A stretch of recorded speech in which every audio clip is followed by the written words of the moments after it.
Alright, looks like we're live. Hello everyone, welcome back to yet another Moonshire Monday. And today we're going to be working on more level design stuff. So last week I showed off the level editor, how you can place in little fields of elevation, and then when we switch to the regular view, we can see these different platforms that you can jump up onto. I'm seeing a few folks in chat already. Thank you so much for being here. We got Wolf and Krish and Dan and Harmony, Cryo Realm, and Mohammed. Thank you so much for being here. I really do appreciate that. I have a lot to show off today and a lot that we can work on. I've missed so much. Yeah, last week I showed off a lot of big changes. Big is just that, like, a few weeks ago I was showing these ledges in-game, and I'm like, yeah, you're not going to be able to jump up onto them. And people were like, it's kind of awkward, it's kind of weird. Like, if you can jump, if you're able to jump around, why can't you jump up onto these? So I changed it. So now you're gonna be able to. Platforming in the game is possible. I understand that the perspective looks a little bit off because there's no shadows. There's no texture. The world is just like a big empty green area. And that's kind of what I've been fleshing out, is like, this is the elevation map. But there is so many extra details that we can add in, and I'm going to be showing that off today. Rescue Squad Culp, morning. C930N, you remember me? Of course I do. That's so good. Thank you, Motto. And Future 34 and Past, thank you so much for being here. I really do appreciate all the support and all the people being here. Letting you know I have met someone in your chat, and we have started collabing in Lab 2D. Awesome, that's really cool to hear. It's cool to hear. Yeah, collabing and doing like game jams or small projects, or yeah, getting other people's perspectives and their knowledge is always a helpful thing to do. Jean-Luca, hello everyone. So why the 1 on the sign? Good question. So there's the different floor panels, and you can see like there's the 1s and the 2s. So if I switch back to the regular view, this platform over here is elevation 1, and this one over here is elevation 2. So like this one over here is too tall for me to even jump up onto because it's so tall, but you can jump up onto this one and then use it to jump up over here. I haven't been here since Columbus Day because of school. I would have never expected platforming in the game. Yeah, I had like an epiphany where it's like, I like when you can jump. It feels bad that you were tied to the ground. So I'm kind of excited to play around with platforming. But like I was saying, I think right now it's really hard to tell like where the ground even is because there's no shadows, there's no textures. And by the way, the sign is how you place this down. So like right now the player is holding a 1 sign, so that allows you to like paint in the 1 elevation, but I can switch it over to like elevation 3, and let's change all of these to 3s. So then the expectation is that these over here will be taller. And they are.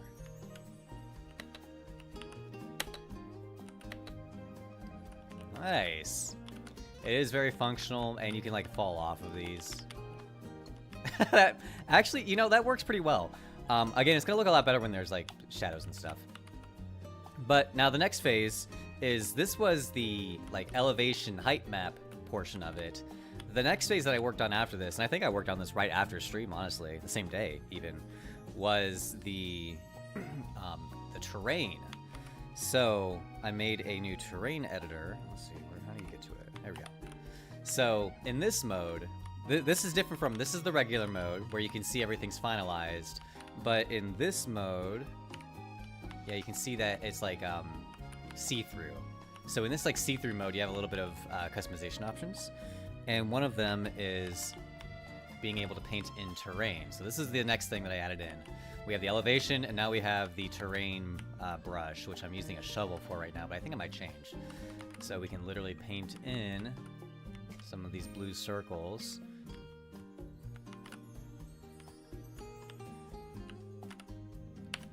And it makes some water. So this is going to be how terrain gets edited.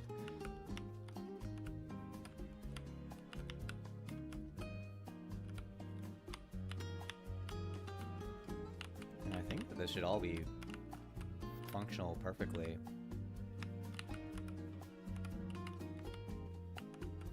And getting awfully close to Shovel Knight? Yeah, it kind of is, honestly. I love Shovel Knight. I played Shovel Knight on 3DS, and it was the best because they made it like 3D.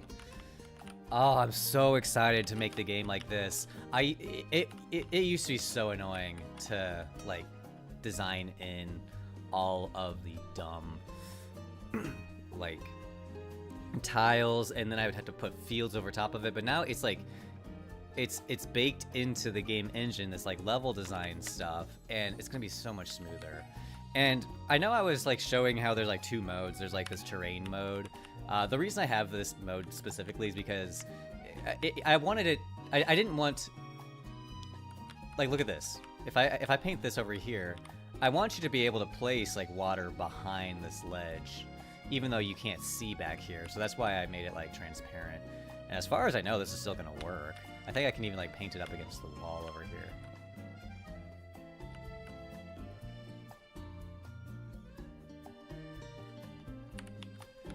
That is nice. That is nice. Yeah, the best way to make maps is to actually make a level editor that runs within your game. Nothing like actually making maps in real time. I'm starting to see how important that is. Is now that I have this in place, like I just see a lot more potential. It's going to be a lot easier for me to design maps, but I think that I'm going to make it so anyone can design maps. And in fact, like this tool set where you can make elevation and design terrain and stuff, it feels really good and fleshed out where I could just make it a feature in the game itself. There could be sections of the game that are like terraforming friendly, or maybe even the whole game is terraforming friendly, and you have to unlock the tools to do it. Another thing I worked on is the UI, because yeah, so it has like a little bit of bounciness to it. So at the moment, you can like click on these different weapons and then like equip it. So now I have the greatsword equipped. But with like the terrain editor stuff, I decided to make another section for those tools. Puzzles where you need to build terrain. That's an interesting idea. That could totally work. And like, I don't remember. This is the shovel, and then this is the pencil. Oh, I need to show off the pencil. Okay, so in addition to the terrain editor, because that's an important aspect. I guess I need to finish talking about the terrain editor. Is you can use a terrain editor for the water, but you can also use it for like ground texture. Oh, this is screwed up.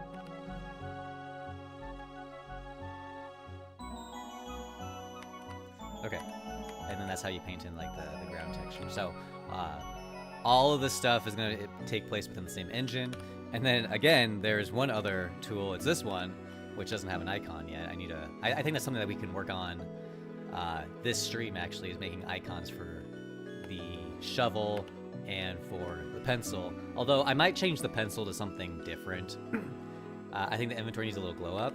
I think that the inventory does, yes. I think that there could be some improvements there. But the thing is, with a pixel art game, it is hard to make a pixel art UI that isn't ugly. Because if you look at like asset packs for UI, pixel art stuff, I really just don't like how they look.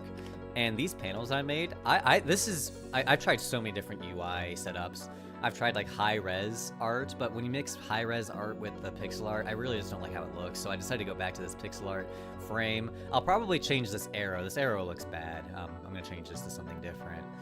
But I think that it's nice and compact. Some of these icons need to be cleaned up. Like this icon's bad, this icon's bad. I like these two. This one's okay. But anyway, I have this menu here, and once you have a certain tool unlocked, you'll be able to equip that as well. Including this one. Whoa, what's that say? What? Subscribe? Oh, this might be the most important tool yet.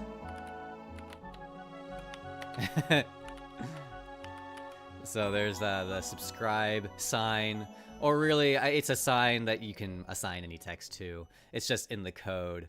I made it so the default text is subscribe. So over here, yeah, the banner. So I have the text says subscribe, but I'll set it instead to Kyle is cool, like that. Yeah. Oh, we just lost all of our progress because I forgot to save the map. Oh well. Yeah, look at that. Yeah, this game speaks the truth. Scroll style thingy. I think the reason why I'm going with this sort of like grid layout is just because the items I have playing, like these are the regular items, these are the weapons, these are the tools and stuff. But actually, I'm thinking about moving the weapons and tools over into not the pause menu. Oh, that's the other thing is that I fixed true pause because that was a problem in the original Steam demo. Is that when you pause the game, I think sometimes it paused, but sometimes it didn't. Actually, I don't think it paused at all in the Steam demo. And now I made it so that it actually pauses. So like you can see if I jump and then pause, and then I unpause, I'm still in the air. So it's actually able to save the states and pause properly. I think that's nice. The trade-off though is that now this UI kind of sits in front of everything. That's something that I just decided was worth doing. I could always change away from that. I've been having issues with my pause menu as well. True pause. Yeah, it is not easy. The way true pause works, if I go over into the update function, it didn't pause when slabs were dashing. Yeah, I remember that too. I have self.pause, and actually, I think my pause functionality, yeah, I have this pause.lua, which now that I'm looking at it, is kind of pointless. It's basically just a boolean if it's paused or if it's not. But the reason I have this UI safe is when you true pause the game, it's really easy to true pause the game. You just, this update loop, you just stop it. So like here, it's when this return line hits, this just stops the loop.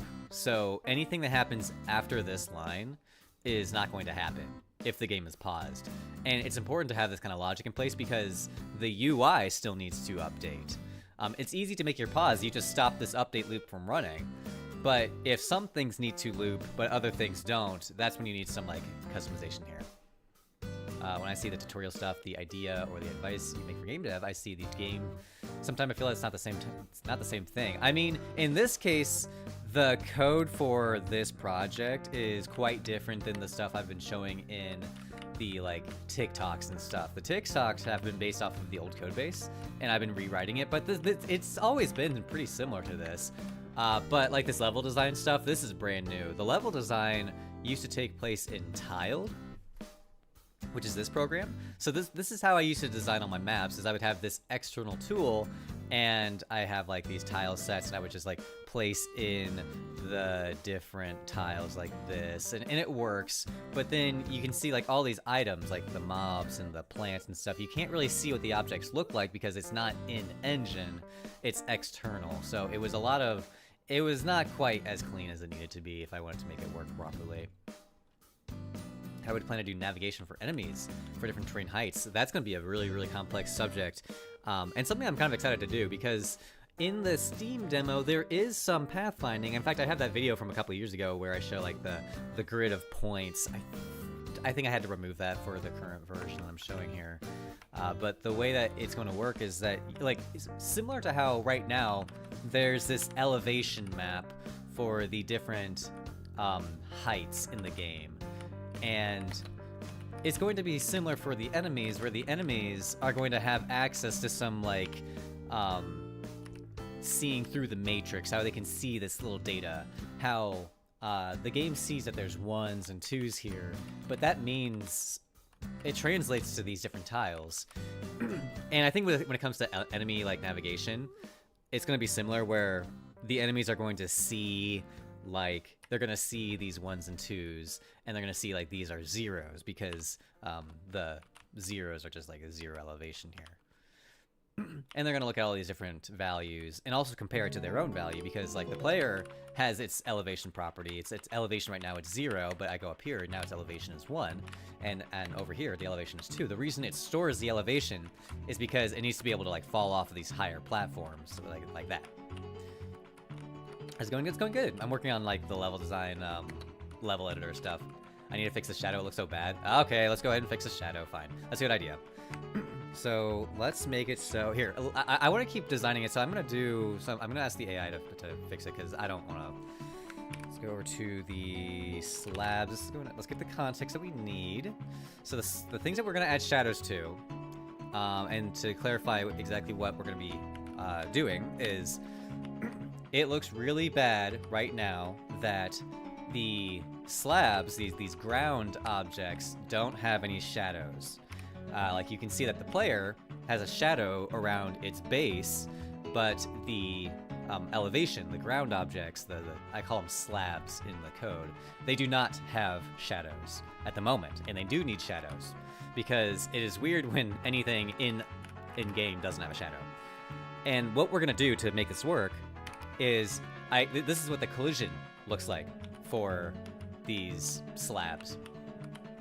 You can see that you can like walk behind the taller ones, and the shadows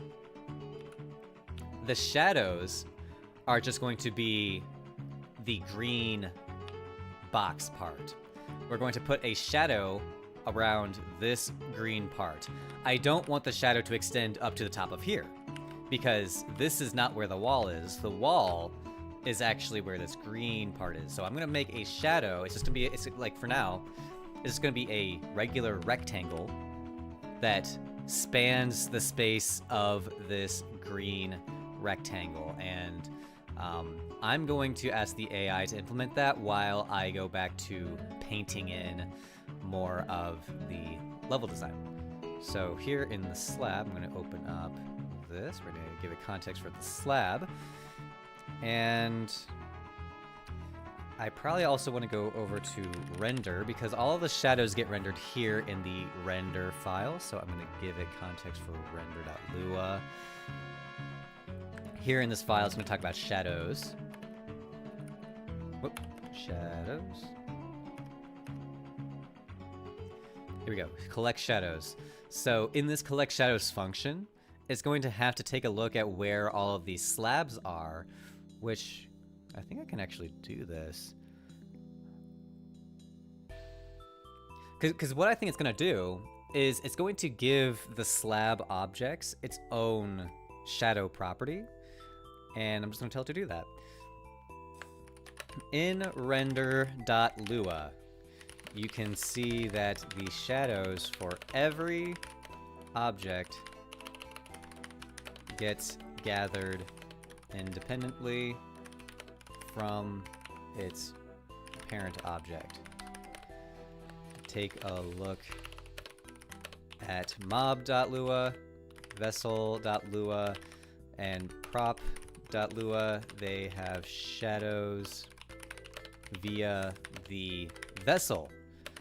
But now I want you to implement a .shadow property for slabs, and this shadow should get rendered via the same rendering pipeline that the vessel shadows use.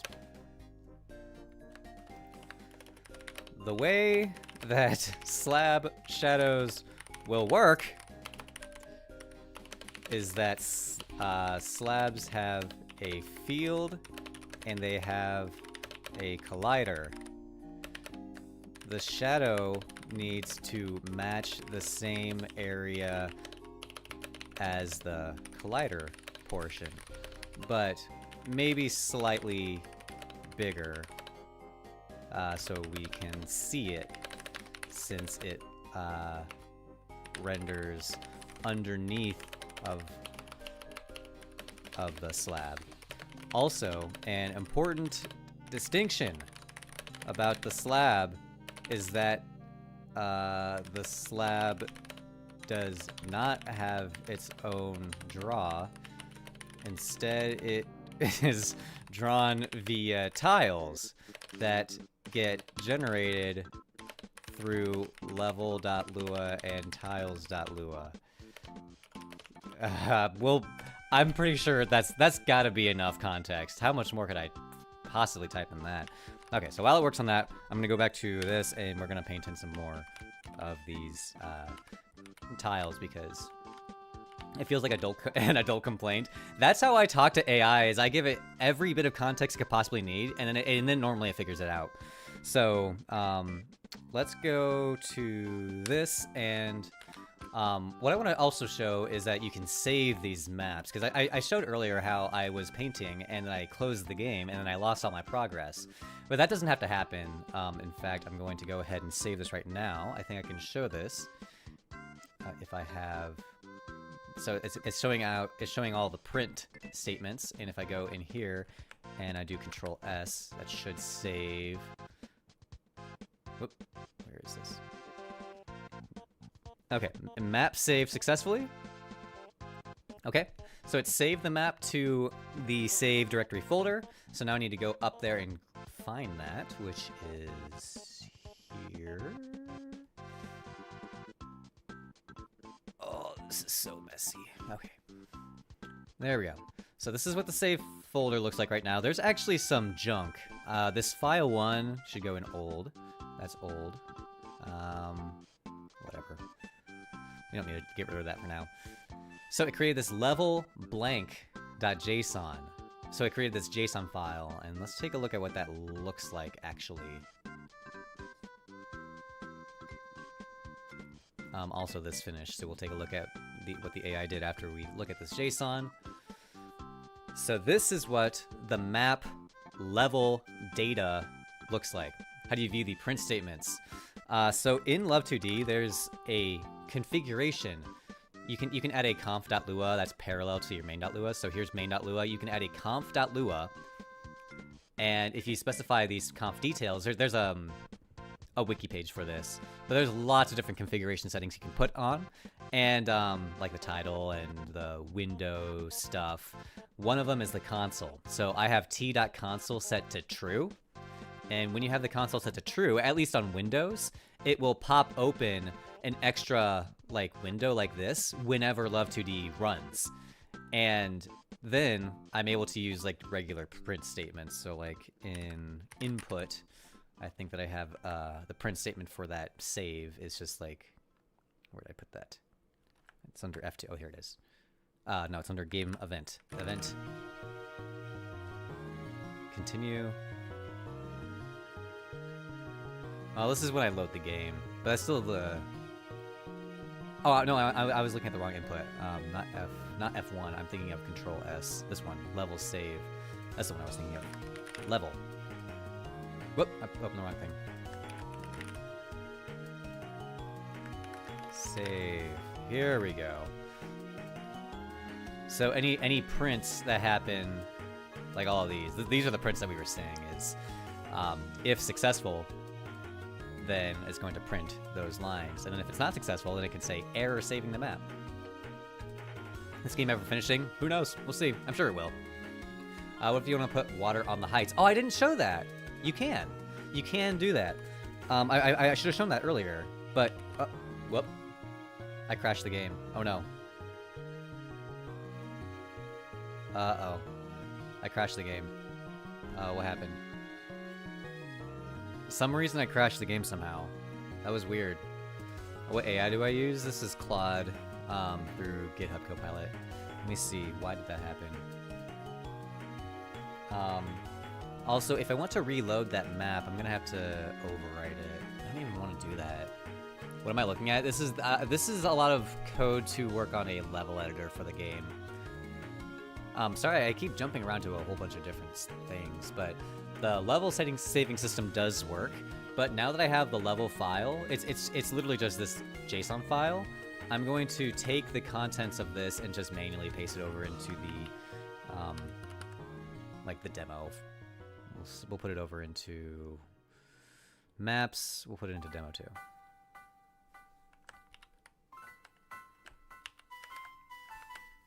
Because I still have so many things I need to show.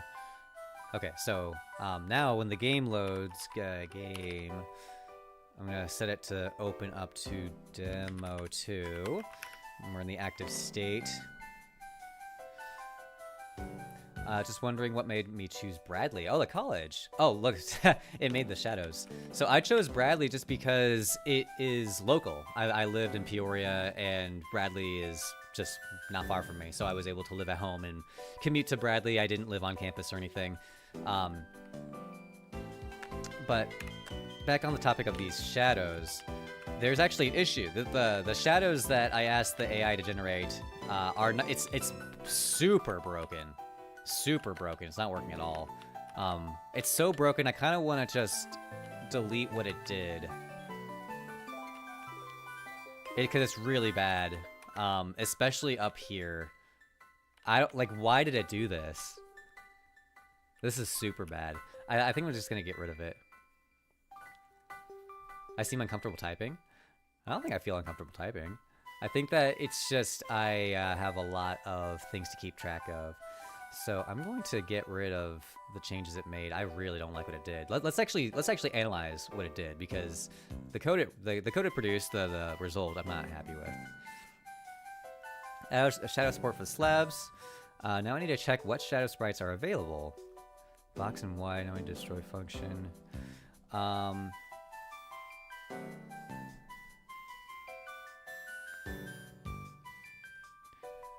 Okay. I'm gonna reprompt it. This solution is not good. The problem is that the current shadows.lua is it shadows or shadow? It's shadow. The current shadow.lua implementation expects a sprite for the shadow, and let me confirm that actually.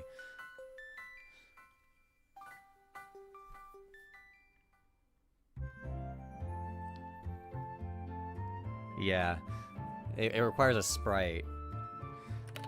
But in this case, in the case of slabs, these are objects with variable size and shape.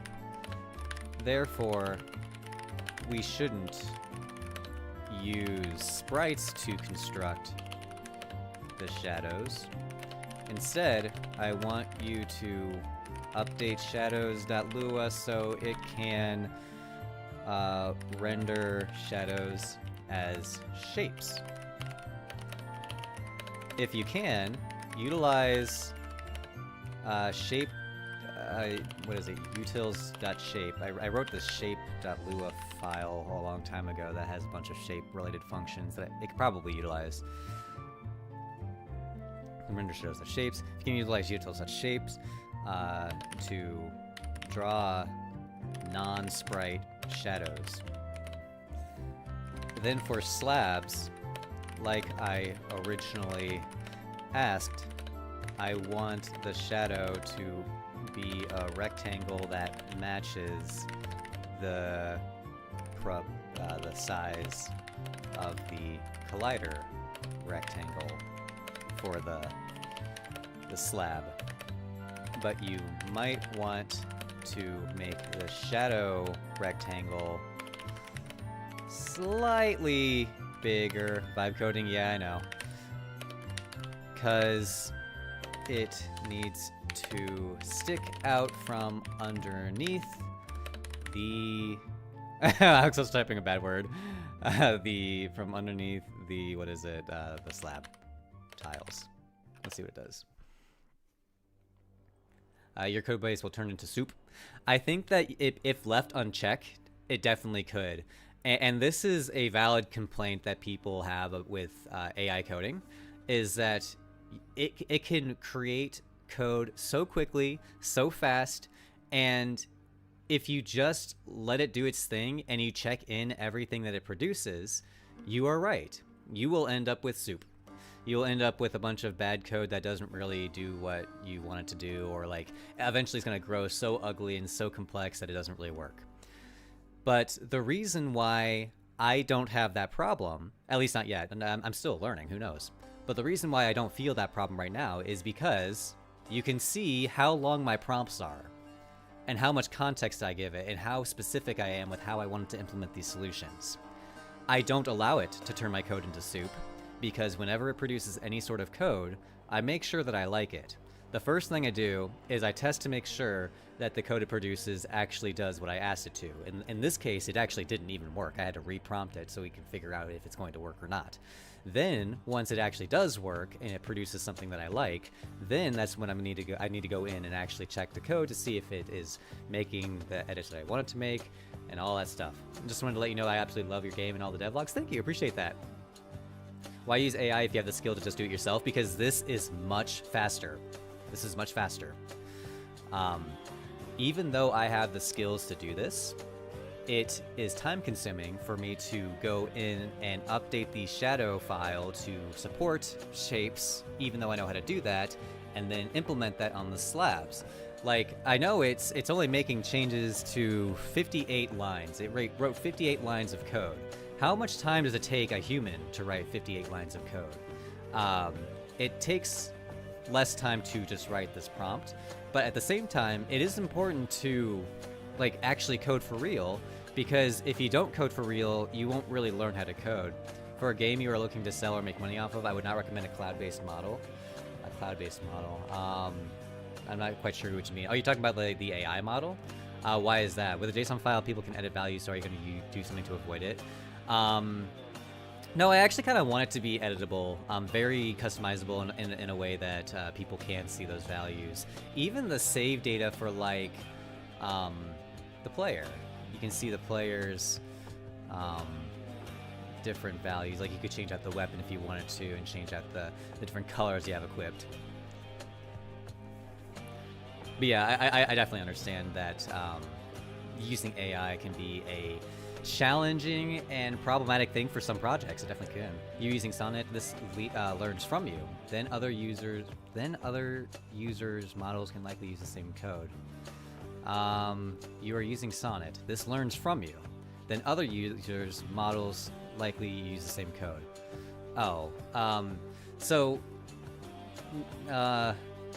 you're saying that if I'm using a model that other people are using, then the code that gets put in my project is going to be similar to code put in other people's project. But I'm okay with that, because all of this code this is just code how I would write it. I would look into LM Studio and download something like OSS 120. I'll look into that, but I think that the way that this is working right now is perfectly fine, right? If you can give me an example of how this would be problematic, I would like to know. I think that you're saying that like there might be some. Are you saying like IP infringement issues, where if I'm using Claude Sonnet, then there's the possibility that it's going to put bad code into my project? Or I just think you would want to keep what is yours should be yours.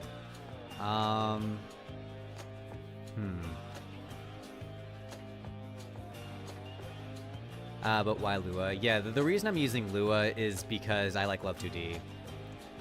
Doesn't mean that it uses your code and other projects stealing it. Not exactly. I guess I can think about that. If I'm feeding my code to Claude Sonnet, and it analyzes my code and it gives me a response, it would learn from my code, and it would... I don't really see it that way. It will learn and train from his project. I don't see it that way. So this is the way I see it. I see it in the same way as humans, because humans learn from each other.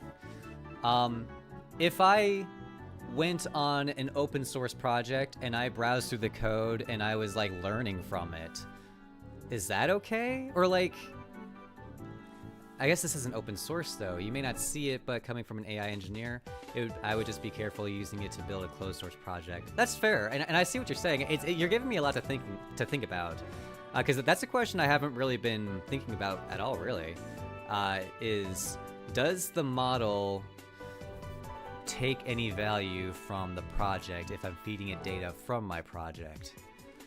Check out Hugging Face when you get the chance. Okay. I'll look into that. That's a really good call out, and especially in this like world of AI, it's all so new and complex and confusing. And I am glad that I have an audience that can like steer me in the right direction, because I have people like Christopher, who is giving me advice on how to use AI in a responsible way. And then I also have people who are telling me that AI is just like not really worth using at all. And I like both perspectives are valid. I think AI is worth using in the right context, but it's also worth being careful with because one is that you can use it in an irresponsible way that can produce bad code. Two, if you are still learning, then AI is going to rob a lot of the learning experiences from you because AI just solves problems for you, and if you are trying to learn, then AI is not going to be... How to use it in a responsible way is like, what does that even mean? Is worth using if you learn from it and also check the code? This is what I mean, is that you will learn to code better if you don't use AI because you will come across coding challenges and you will have to overcome those challenges by yourself. If you have to, it's the same as this. It's the same as this. If I went in and implemented this shadow stuff for the slabs, if I implemented this myself manually, it would have taken longer, but I would have learned more from the experience because it would have required me to dig into my slab code to really understand the math behind the placement behind everything and understand the math behind this shadow that we're going to be generating, as well as updating all this code here to like use shape and all these properties that get loaded in. Not to mention like it adds these comments as well, which is really helpful. That's all automatic. All of this stuff, it's just so streamlined. But when it's so streamlined, it's just doing the hard part for you, and therefore you are not overcoming the challenge. I really do believe that if you want to learn something, you have to overcome the challenge yourself. Compared to like using AI is essentially like asking someone else to do the task for you. It's an automation task. Can't the stream after it finished? I'm sorry, I'm not sure what you mean by that. What was I gonna say? Oh, it's the same as if you were asking someone else to do the task for you. Let's say you were trying to learn an instrument. If you're trying to learn how to play guitar, like you're playing guitar and it's really hard, right? In the same way that learning code is really hard, but you're playing guitar and you can't figure it out. Like you're playing the notes, but it just sounds bad. It sounds bad. It's a challenge. It's a really, really, really hard challenge when you're learning how to play guitar. So imagine if AI could just play guitar for you. That defeats the whole purpose. That defeats the whole purpose. If AI can do the thing for you, you're not challenging yourself and you're not learning the skill.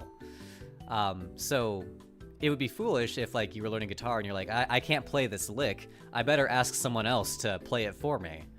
Well, you can do that, and the result is you'll hear it, you'll produce the sound that you wanted to, but then you didn't learn anything from it. AI rant, yeah, what's new? I do feel like I rant about AI pretty much every single stream because we are at an interesting point in time where AI, for coding at least, suddenly is becoming pretty useful. And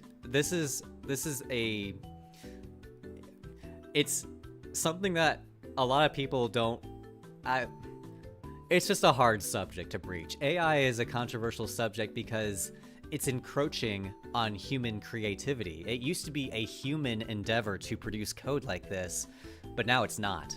It used to be a human endeavor to produce art and to produce music, but now AIs can just do that too.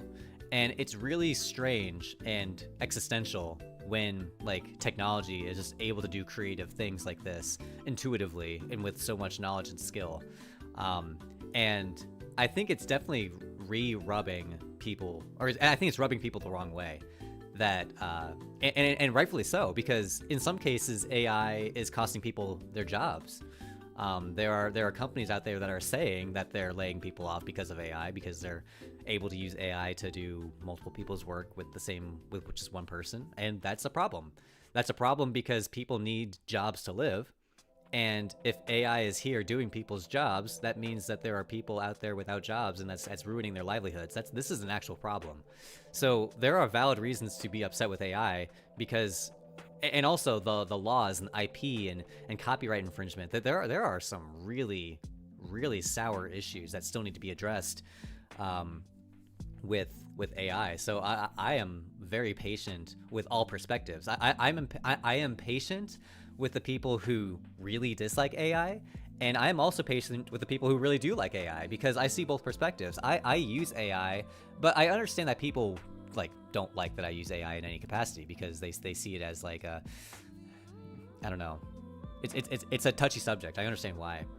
I understand why it's a touchy subject. But I'm trying to do my best to learn about it, and I'm glad that there are people in chat that are keeping me grounded and giving me advice and, you know, all that sort of stuff. I'm doing my best here. Hey, need an opinion? Yeah, let me know. So back to the shadow thing. Let's see what it changed here. Like I said in the prompt, is I wanted it to update shadow so that it can use shapes, because before every shadow in the game was based off of a sprite, and this is something that I implemented a very, very long time ago. But if I go over to the MOONSHIRE code, the sprites, I have this folder of shadows, and this shadows folder, like you can see, kind of, that's really small, but these are all just like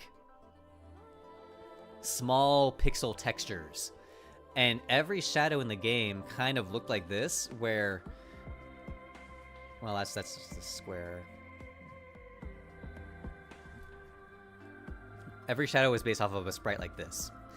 And so the AI got confused when it was going through the shadow code, and it's like, oh, well, I need to use sprites for the slabs, but that won't work. So that's why I asked it to use shape. And shape, again, is something that I implemented a long time ago. This is a like an object-oriented code thing where anything that uses shape data, like rectangles or circles or stuff, the hitboxes use this as well, because hitboxes are shapes. People don't use AI because they hate how it copies human work. I don't use AI because I'm bad at writing prompts.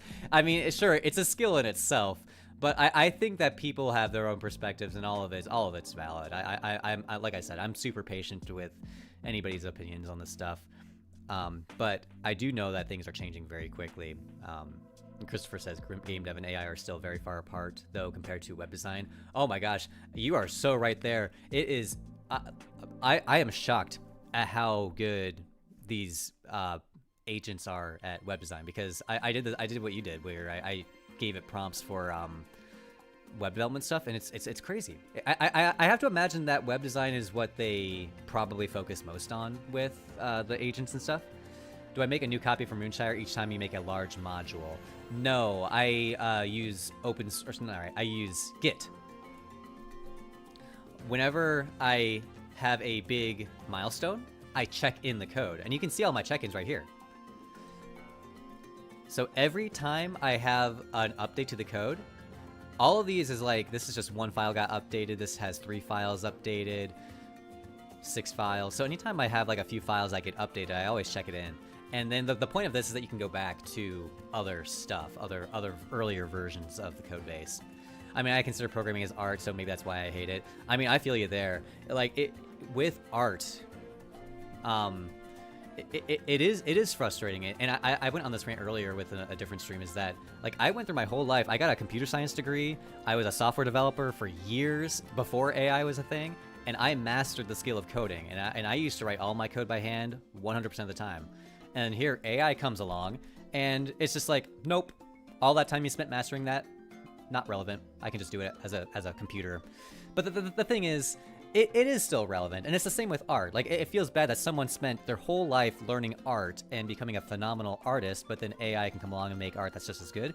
It's more complex than that, because an artist using AI to produce art will be able to produce better art than someone who's not an artist that uses AI to produce art. And it's the same with coding.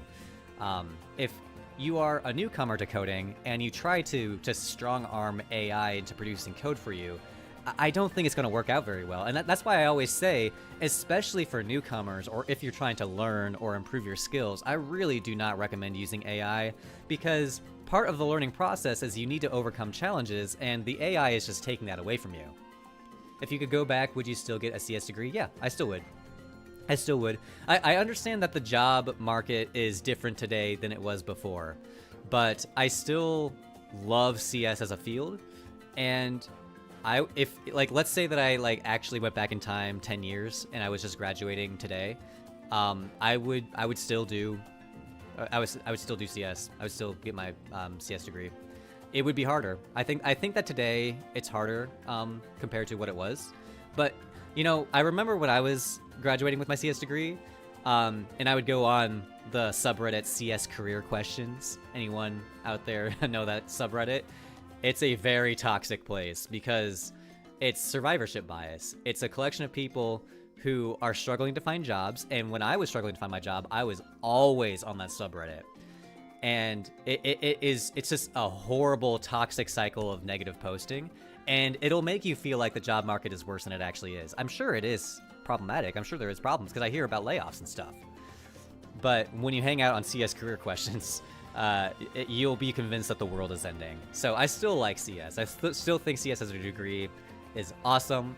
And like if I'm so happy that I know how to code. If I could go back in time today, I would spend a lot of time working with code with no AI. And I'm serious about that. In fact, I really should stop demoing AI on my streams just because I don't think it's a good habit for most people. I think that it's really good for people who understand code and understand their code base and know how to, because like the prompts that I write here, this is what I would tell a human coworker. Because I worked as a software developer before AI was a thing. And I had to collab with people and ask other people to write code for my projects, or I would write code for theirs. So we would have to be very specific with how the code would work with each other. And like what I type into these prompts, this just comes from a place of experience rather than like, I don't know what I would call it. I'm just telling the code base what I would tell a human. All of this stuff, this is just human language. I do crude art or simple Rex to pass it off as an art style. I think that's perfectly fine. You call that programmer art. Back in the day, there was kind of like Geometry Wars or like Asteroids or anything where you use is it Geometry Dash? There's a few games where it's like they use simple shapes as the main graphics provider, or like that's the main like character shape and stuff, but then they make the game look really nice with like particles and stuff. I think that would be perfectly good. I really hope we get to a point where consumers stop buying AI slop and indie games become even more prominent. Oh, AAA slop. Yeah, I'm totally with you. I think that at the moment AAA is kind of going through a bit of a moment. At least speaking personally, I haven't really been playing hardly any AAA games because I really haven't been seeing too much. GDR is so good, yeah. Old Minecraft was all programmer art. Yeah, it totally was, and I think it looks fine. You can stylize programmer art in a way that looks good. I think the, I don't want to say worst example, I want to say the most noteworthy example was Thomas Was Alone. Because that game this is like the most programmer art game you'll ever see. Like it looks like this. All the characters are actual like rectangles. I really should just show a video of it. Here, let's watch a video of Thomas Was Alone.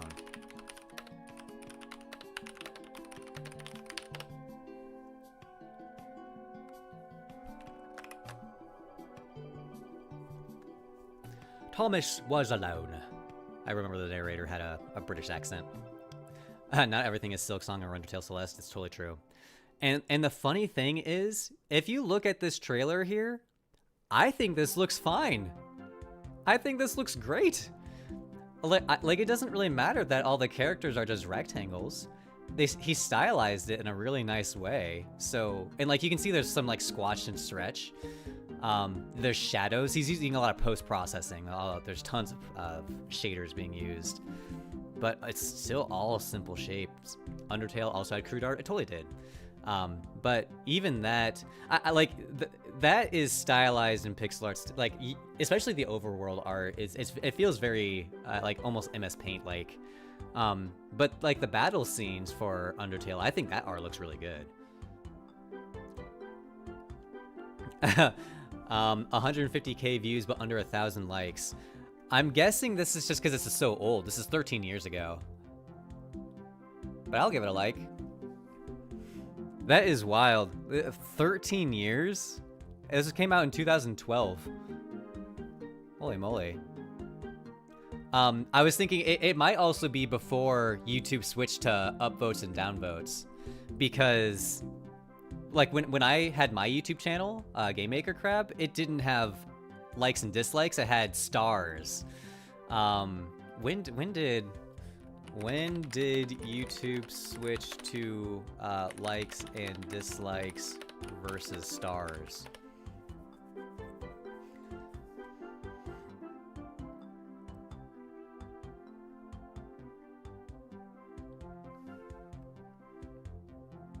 I can't believe this is hard information to find.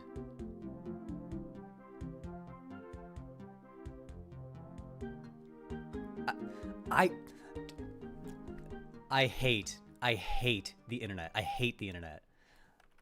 How is it that I type in, when did YouTube switch to likes and dislikes versus stars? Switch from a 5-star rating to in March 2010. Okay. Man, that's so bad.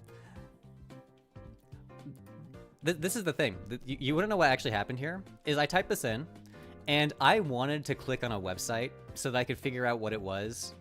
But man, I was just so frustrating. So anyway, it came out in 2010, so it was already likes and dislikes by that point. I'd be super curious to do a day in life video similar to DevDuck. I don't think that I'm gonna do one of those just because, well, one, my life is not very interesting. I pretty much just stay home. I kind of do my own thing. It's not very interesting. Using DuckDuckGo might have been the reason. I feel like, anecdotally, when I use Google today, it feels like Google isn't as good as it used to be. Does anyone else feel the same way? YouTube chat overlay doesn't like your picture. Looks like it fixed. Looks like it fixed itself. Search Assist has hallucinations and missing info sometimes. That's kind of why I didn't want to look at that. I kind of wanted to click on a site that could just tell me. I'm curious about my dev setup desk. Oh, I could do that. That would actually be good. Okay, so let me rethink this. I don't really want to do a day in the life because I don't really care for those very much. I do love dev setups or like software tours or desktop tours or like my desk. I have a really interesting desk or even like the gaming setup behind me is not too bad. I think that I could totally do something like that. I think it'd be fun. Having a regular human life? Nope. I hate to disappoint, but I do not. I'm just kidding. I mean, I would say that my life is pretty unusual because like I live by myself and I work by myself basically. So I spend a lot of my time by myself, but I still like go visit my friends, my family and stuff. My setup is jank and budget. Nothing wrong with that. Did I play Dispatch? Dispatch. This sounds familiar. What was that? Oh, that was the like interactive novel game, isn't it?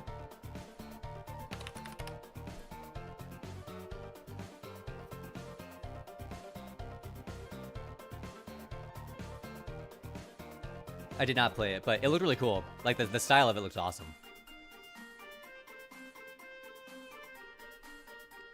Mario, thanks for stopping in. Appreciate it. So let's get back to. I've gotten so sidetracked. I think I went into a trance and talked about AI for like 50 minutes. What do I use the shape code for? That's a good question. 100% worth my time. I'll check it out. So the shape code, I made the shape file, shape.lua, because there's a lot of objects in the game that have simple shapes, like rectangles and circles. I think ellipses and segments. This is just elliptical segments. So since there are many object types that utilize these different shapes, I decided to make a file that just consolidates everything in one place. And this is used for things like fields. So all the water, how can I explain this better? I think I need to turn on Debug. I need to turn on show fields. I'll also show and show hitboxes because this is also this also uses shape.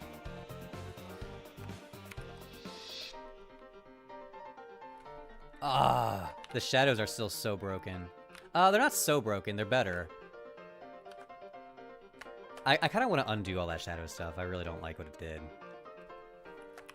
How do I feel about lambdas? I don't use lambdas. I'm so sick of these shadows. Like, the AI did a horrible job with it. It's still really broken. Should I re-prompt it or just give up?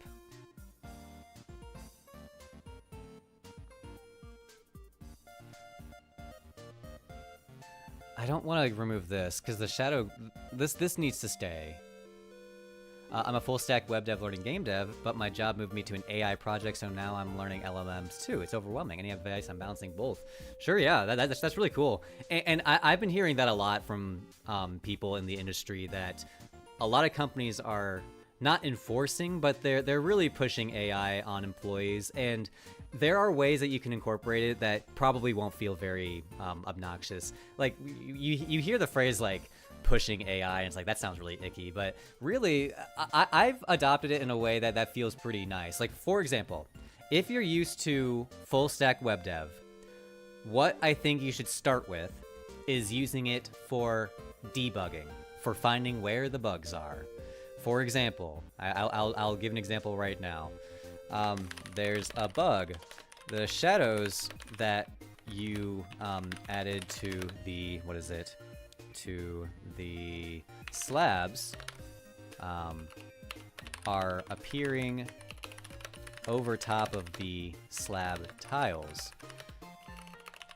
All shadows on the same elevation.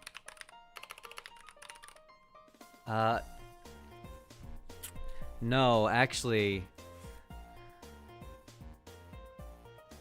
this is kind of tricky, actually. I think I know what the problem is. The problem is... This is actually a problem that I would have run into, now that I'm thinking about it. Here's what the problem is. Look at how the player... Oh, sorry. Look at how the player has a shadow, right? The player has a shadow, and when I'm on the ground, the player still has a shadow. But isn't it weird that sometimes the shadow is under the slab tiles? Like right now, the shadow for the player is under the slab tiles, is underneath of the ground here. But when I jump up onto the elevation, now the shadow is over top of these tiles. So that's the logic that needs to be fixed here. Is that I think it's actually a unique case. Currently, all shadows on the same elevation are over top of the slab tiles matching. I need to use the word apex. Apex is what I call elevation. Currently, all the shadows on the same apex are over top of the slab tiles matching same apex. This is expected because when vessels jump up onto a slab, their shadow needs to be rendered over top of the slab tiles that the vessel is standing on. But now, these slab shadows have a problem where the shadows are still rendering over top, even though these slab shadows should not have that exact same behavior, because I want the shadows for the slabs to be rendered under any tiles of the same elevation, apex.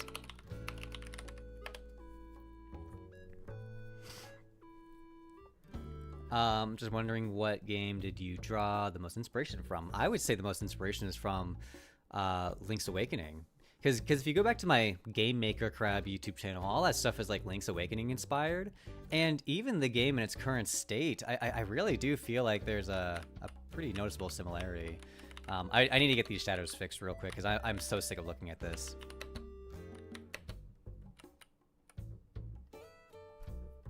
Okay, it says, I fixed the issue by is slab shadow. I guess that's fine. That's a little hacky. But I think that it already does something like that with something else. Is slab shadow. And then does render look at that? Is slab shadow? Is slab shadow? This is dumb. I don't like this.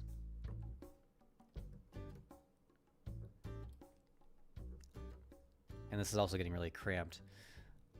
So you can highlight specific things that you don't like. I don't like this because this is stupid. I'm gonna say, I don't like this is slab shadow concept that you invented. Because currently, all it does is change the priority slightly. How about you create a shadow priority value that can be utilized here, and then we don't need to create a unique flag for each scenario. How long till I release the game? Oh, it's gonna be, I don't know. The goal right now is to reach a point where I can release this level editor so people can play around with the engine. Really, I think that's coming sooner than you might expect. Because I feel like I've been really moving quickly on this project.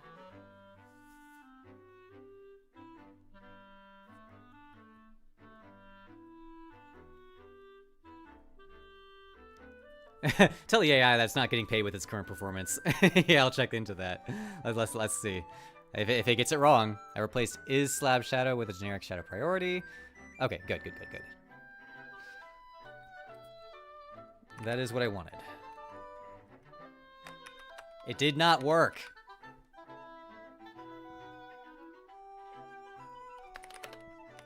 It did not work.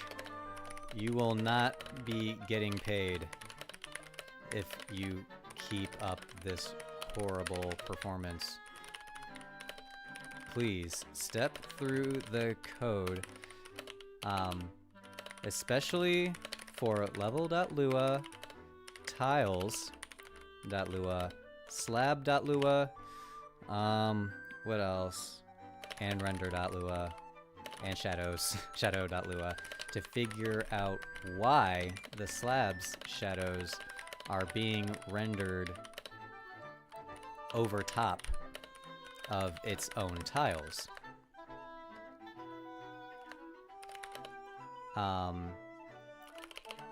In fact, I think the problem is that the shadow of the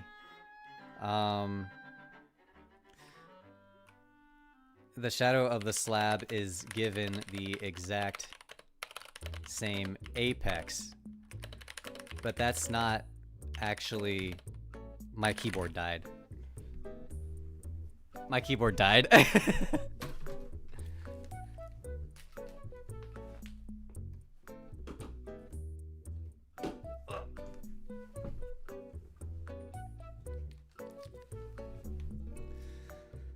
Oh.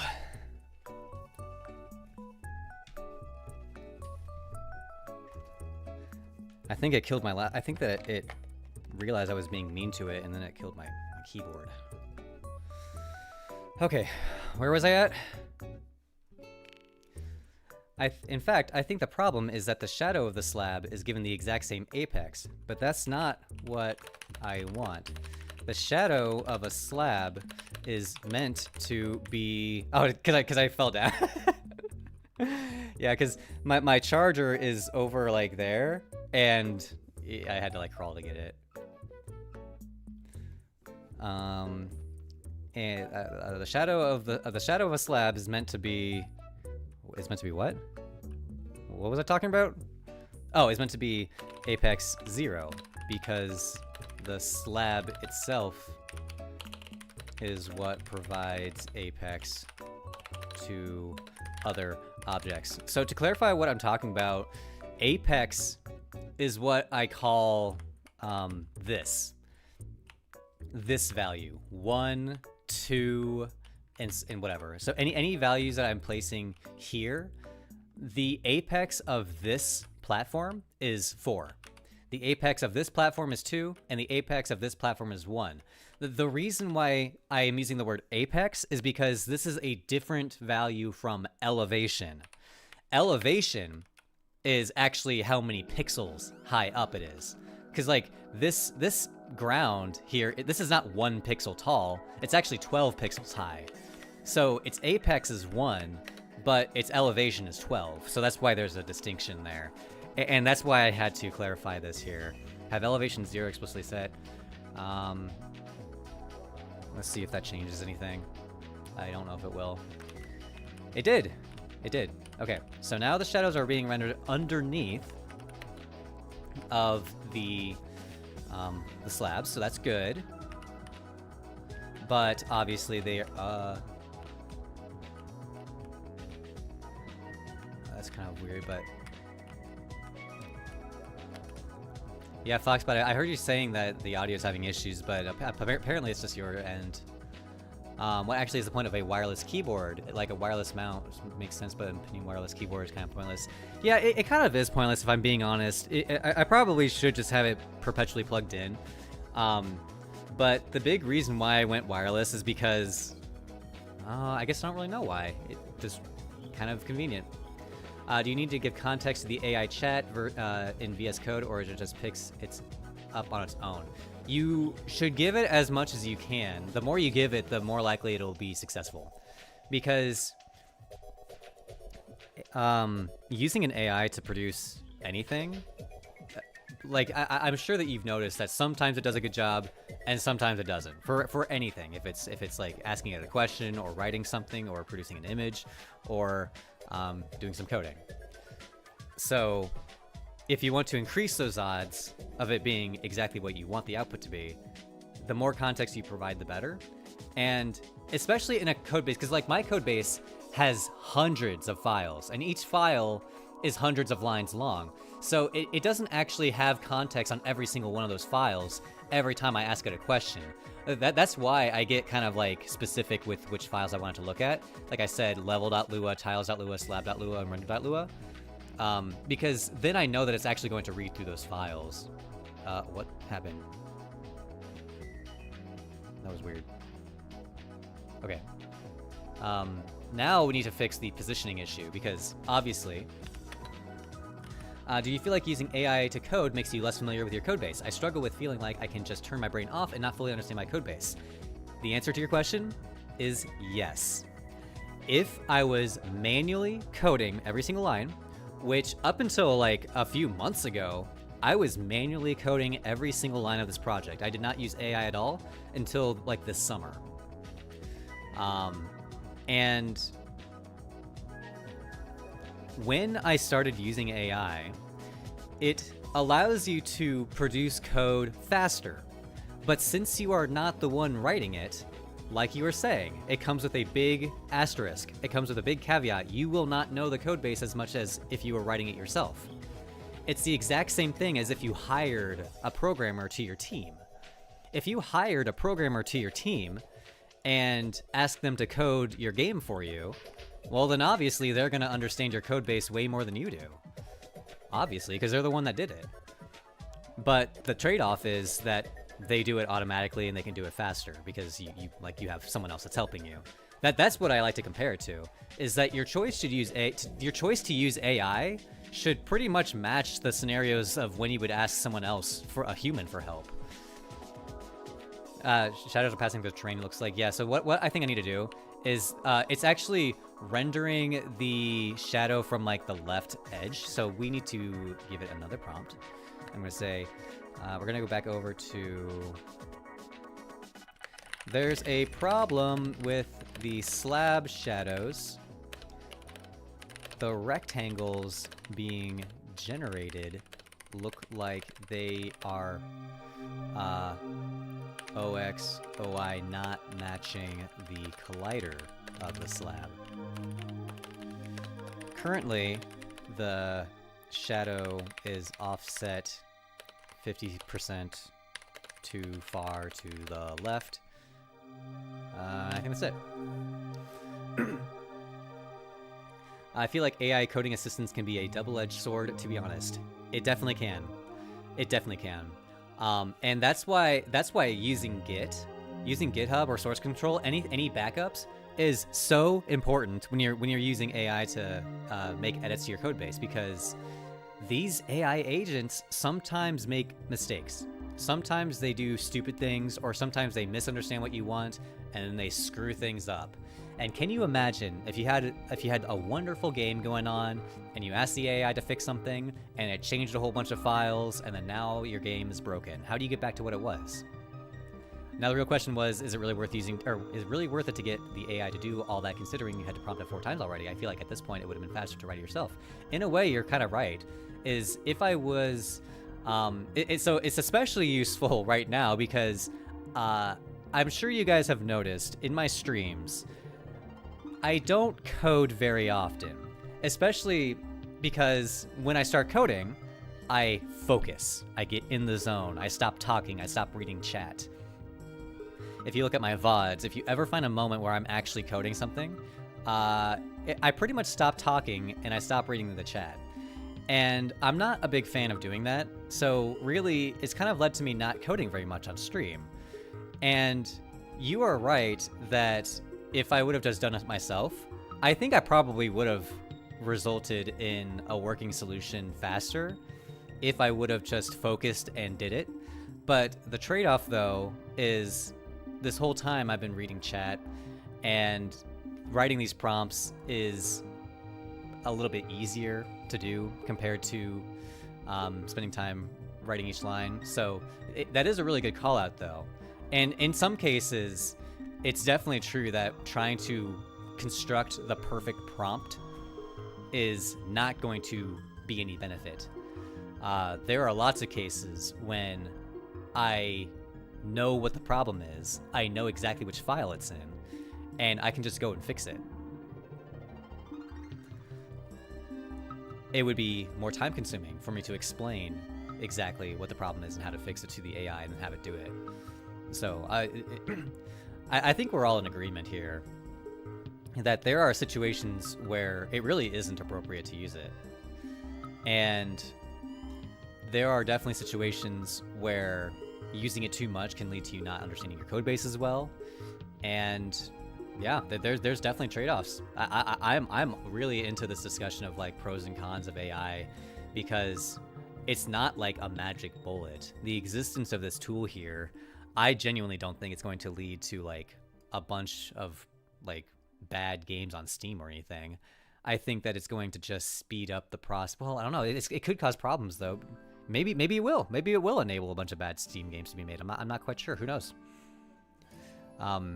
But it is a powerful tool, and when used well, it can be really useful. An applied comp side, but there's still game dev specific design patterns and data structures that I feel like I may miss out on if I don't ask AI. I rarely use AI agents because I feel like I don't truly understand the code they produce. I end up just approving whatever the AI does and telling myself I get it, even though I actually don't. You know what? That's a really good call out. True. I use the ask tool quite often to get explanations. That's a good idea. Yeah, I would say that's the biggest thing about AI, is that it gives you the answer.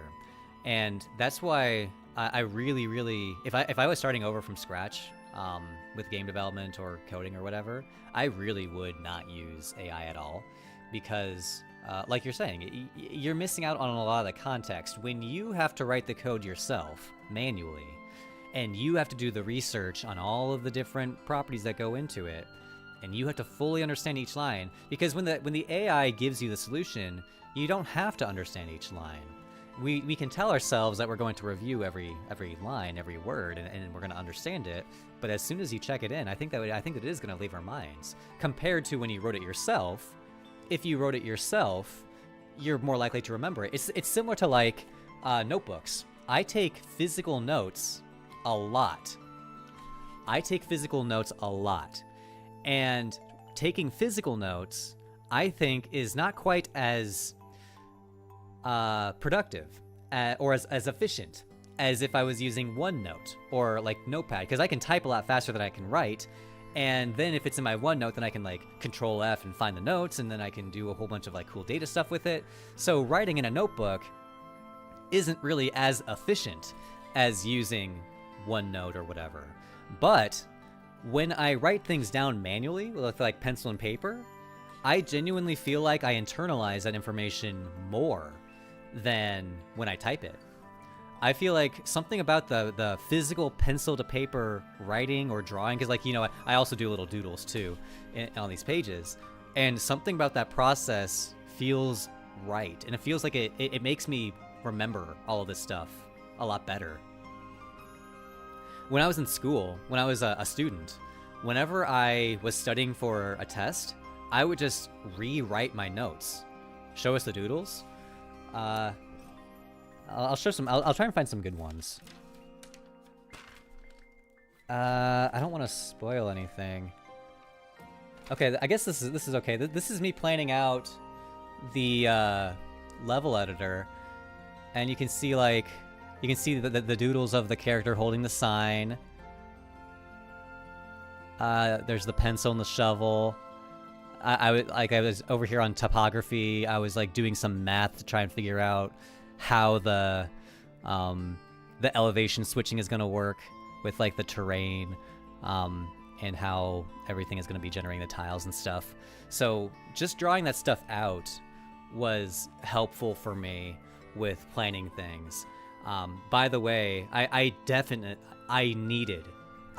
needed to know exactly how my level editor worked, and I needed to know exactly what my plan was in order to implement it.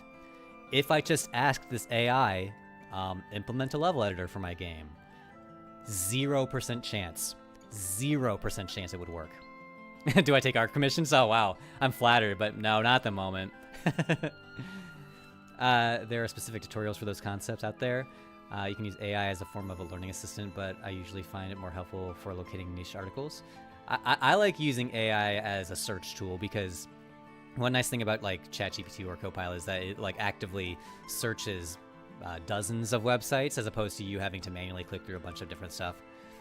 I remember you prompting the AI to make a level editor, and it was horrible. I remember that. That was so funny. That was actually, I remember that. That was right when GPT-5 came out. And look at that. GPT-5 is currently experiencing degraded performance due to issues with the model upstream provider. We are actively working to resolve the issue. Well, that's really funny. So yeah, GPT-5 that's the one I asked it to, because when GPT-5 came out, it was like hyped up like crazy. They were saying like this is going to change the world, and then I tried it, and it did not change the world. And now we have like GPT-5 Codex and GPT 5.1 and 5.1 Codex, GPT 5.1 Codex Mini. How many of these do we need? I'm just curious. How many more do we need? I thought coding was about memorizing syntax, but I came to realize it's 90% planning and organizing. Yes, is that this aspect of software development is not something that AI currently is very good at. It can handle very small scale tasks and like creating new files, but if you want like a large scale module, in my case like the level editor, I needed to very clearly tell it which files to add, how they're going to be organized, and how it's going to interact with the current code base. It was not possible otherwise. And yeah, I'm glad that I was able to write all that stuff down and have all this. By the way, I have like I have hundreds of pages of doodles and stuff like that. Don't you know the longer the LLM name, the better the model? Oh, right. Right. And Kingdom Hearts titles be like, oh, yeah. Kingdom Hearts GPT-5 Codex Mini. Yeah, totally. I'm trying to remember, on my shelf I have Kingdom Hearts 2.5, like, Final Mix Duodecim or something like that. I can't remember what it's called. Do I go for isometric or side view for a 2D game? I started building it with multiplayer dungeon, keep Sega C++ and Golang from scratch, and I'll be making assets myself. I mean, that sounds pretty complex, but if you made games before, then yeah, go for it. I'm trying to write some code, but I have no idea how to make it work since it has a lot of math and I have no idea what to do. I mean, that's a sign that you need to take a step back. If you're feeling overwhelmed by just the whole math side of things, you need to break it down into smaller pieces. Like with shadows, for example, it's hard to think I need to make a fully functioning shadow system for my game. Instead, think I just want a circle to appear below my player. That's the only thing. And then you can incrementally increase the complexity over time, then you build up the whole shadow system. So let's make sure that... I think that I need to retest this so that we can try the new shadow placement.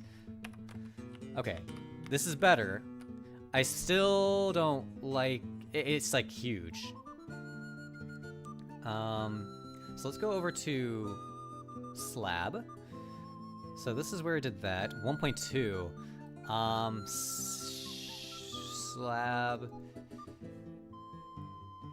I'm gonna say slab.shadow or shadow factor. Shadow factor equals 1.1. So this is another thing. In this solution here, the AI hard coded, and now it's fixing it because I implemented this. It just hard coded 1.2 into these, and I don't really like that. So I made it so slabs can have their own shadow factor. Okay, so that should make the size of the shadows a little bit better. I screwed something up. Slab 121. Just let it shadow factor. Oh, oh, whoops! I put this in the wrong spot. It doesn't go here. It goes here.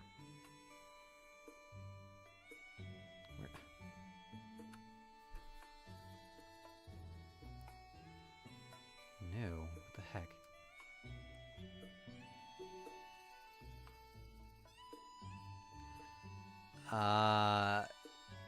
This is really awkward. Yeah, I guess it's gonna go here.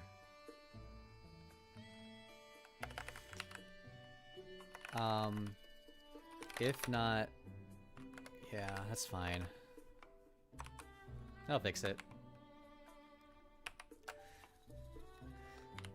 So 1.1 is still not good.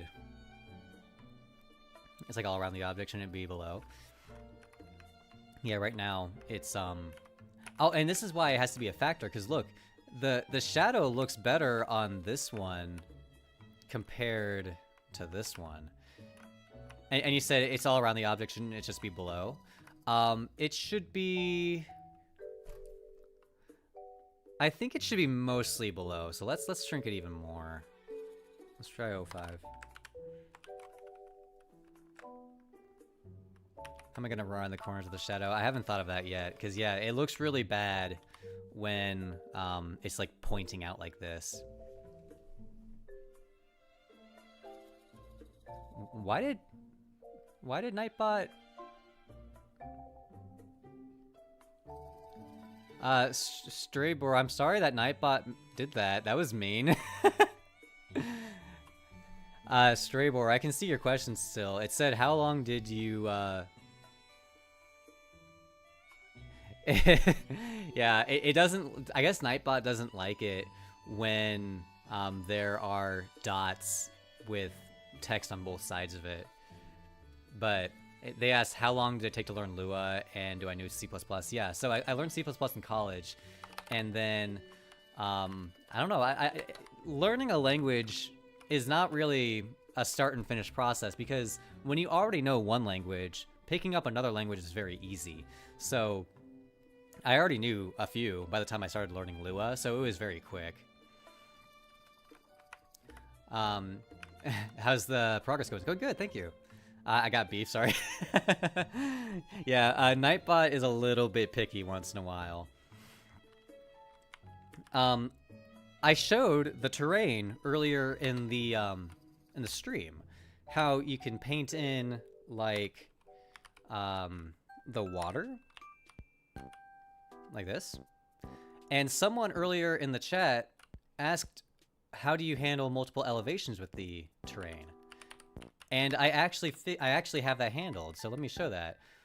So when you're in this terrain edit mode, it only allows you to place terrain on tiles that are the same elevation as you.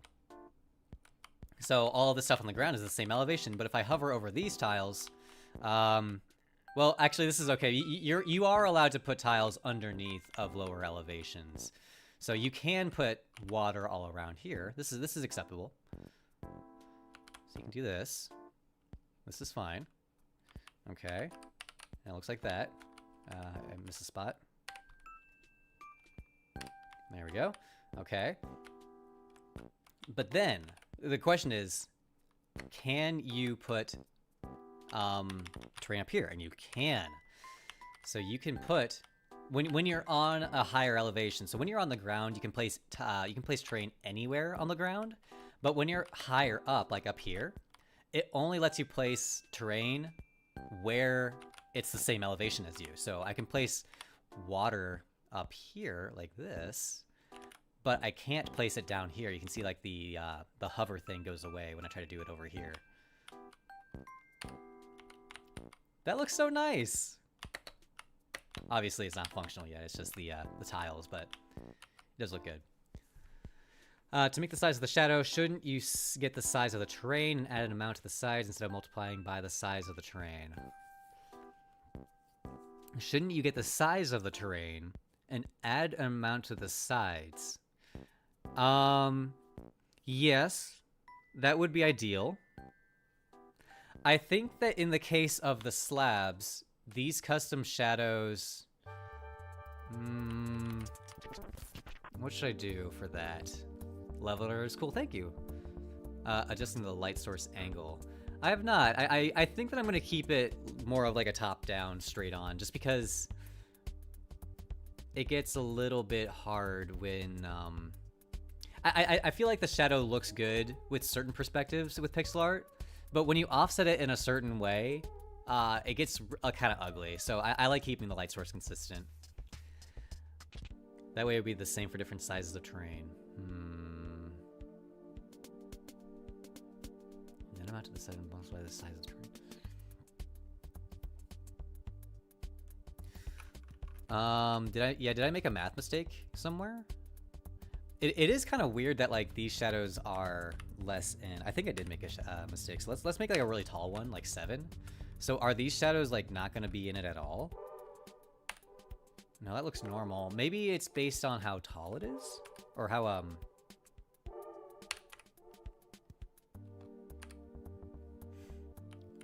Oh, like the shape of the square kind of changes it too.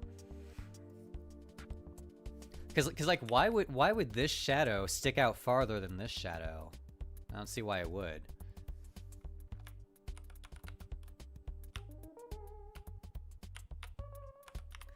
I guess I can just ask the AI to fix that too, since we're already here. I'm just sick of all these prompts.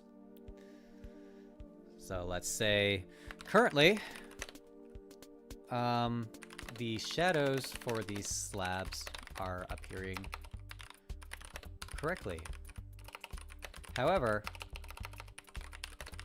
there is a slight issue where, depending on the shape of the shadow, rectangle versus square,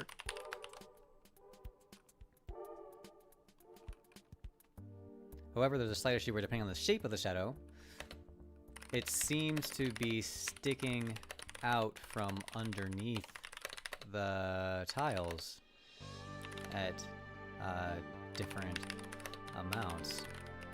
Why would this be? Are there negative elevations? Currently, no, but I would definitely consider doing something like that. Do I have any tips for marrying an idea? I feel like my head will fantasize about game ideas that are better than what I'm working on, but in reality, it's just as good or even worse than before. Yeah, I'm with you that it's really important not to marry ideas, just because I have to test things out before I feel like an idea is good. Because I'm with you. I get in my own head all the time, and I think about all these cool things, and it's hard to know if an idea is good until you actually implement and test it. That's why I'm a big fan of like prototypes and prototyping different tasks or ideas, because when you prototype something, you're just making a really small, simple example of it. And doing that can help like figure out, is it fun? Does it work? Any information on the next time? Or maybe, I'm not quite sure. I'm afraid not. Color the shadow for atmosphere. Yeah, that's a good idea. So let's see what this had to say. The issue is likely that you're using a single shadow factor. Oh yeah, just scale both. That makes sense. But for a non-square rectangle, this creates unequal. Yeah, exactly. That's exactly what Turtle was saying. So let's not use that. Instead, whoop. Shadow margin. Wow, look at that. Now that's what we're talking about.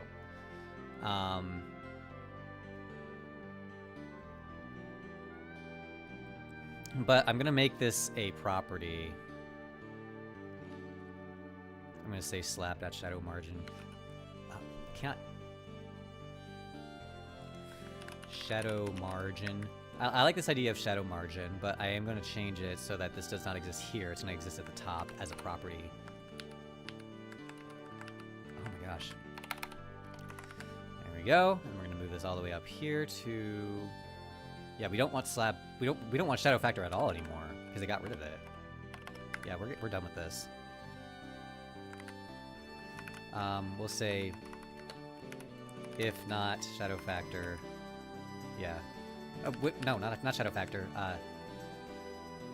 Shadow margin. Shadow margin. Sorry, I copied the wrong one.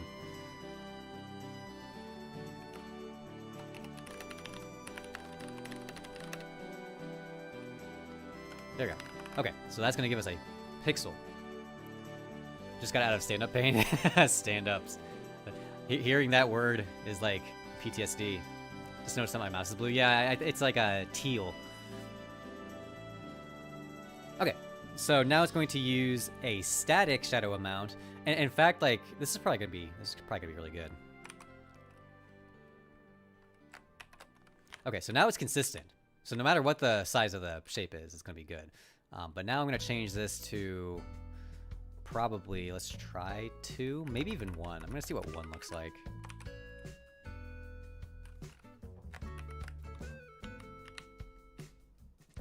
I think I really like how subtle this is. Let me hide the purple lines because we don't need to see those right now. Debug. Show fields. We're gonna set this to false. Oh yeah, but the fields, like this purple box up here. This is an example of a shape. Same with the shadow, and I'm sure there's other examples. This overlay. There's a lot of different shapes. The hitbox is another one. Yeah. So like this is a complex example of a shape. Is that I have this like egg semi-ellipse or segmented ellipse, I think is what you call it. What was the toughest bug to fix? Like taking you days or even weeks? It would definitely be a bug while I was working at Microsoft, because when I was working at Microsoft, software developers there receive problems that are incredibly complex, and I can think of some specific tasks involving the sites I was working on that were just either like the code was old and you had to implement a new feature, or like the feature that needed to be implemented required like calling from several different APIs, and then you had to mesh the data together. Oh, in my game, probably, let's see. I think ones that take the longest to debug, to figure out, are the performance-related ones. Because when something is a performance problem, it's easy to say, I'll fix that later. It's functional, it's working, but like I can tell if I have too many of these things, it'll be a problem. So I think one example is like when I had like the raindrops falling down. I had a problem where if the game stayed on for too long, then the raindrops would just keep piling up and piling up, even though they disappeared. It would cause like this stack up in memory, which would slow down the game. And there's a few cases in the game like that where you're initializing and instantiating so many different objects, and if you do that too often and too like awkward of a way, it can cause lots of issues with like the performance, you know. Can you tell me where I can see the code for the bird game you made? I want to see how you made the physics and how the boxes break into pieces. So that stuff is not open source, but I can show how I did it in this game. Because in this game I have the... Actually, I'm going to check all this stuff in because the slab shadows look pretty good. And then the way this works is I have the debris... Oh! A perfect way I can show this is the pencil. Is that I was supposed to show off the pencil so long ago. So I have a pencil, and I can go into edit mode, and then I can place in objects like that. And I can use that to place in barrels. So let me go over to Tool, and I'm going to show off the debris in my game. So here it's set to mob dummy. I'm going to set this to prop barrel. So then in the game, when I bust out the pencil, and then I go to edit mode, and then I can place barrel, barrel, and then there they are. There's barrels in the game. And then the debris that you're talking about is how, like, when you hit it, it creates these little particles. And really, the way that works is that these are separate entities. I need to make their shadows smaller, by the way. The shadows are too big. But these are just separate objects, and they have their own physics while they're alive. And then once they land, they need to delete their physics, but I think currently they still stay alive, so you can push them around. Because then you get fun situations like I can bust out the this, and you can like hit them around. Did I make my own collision detection or use a library? Let's check that out. So I made my own physics.lua. So the physics engine in Love2D, there's a built-in Love2D physics engine. It's based off of Box2D. And you can use the physics engine just how it is, but I wrote this physics.lua file to kind of make it a little bit easier to work with. And this file serves the same purpose that Windfield did. So like on my channel, I have that Windfield tutorial for physics. This physics.lua is just a new version that I made. It has more features and it's up to date, but there's a lot of complexity with working with the physics system. So my physics system is based off of Love2D's Box2D implementation. And then I have this concept of colliders, which is something that I think Windfield actually invented. And I just like having colliders because in Love2D, the physics is really complex, where there's like the fixture, there's the shape and the body. But I think it's a little too complex having to worry about all those different moving pieces. I prefer it a lot easier as collider. Like you just have this concept of a collider, and that has everything in place. I came a bit late, so may you recap what you did so far, please? Sure, yeah, I was just showing off a lot of the level editor stuff. So in the level editor, you're able to place different,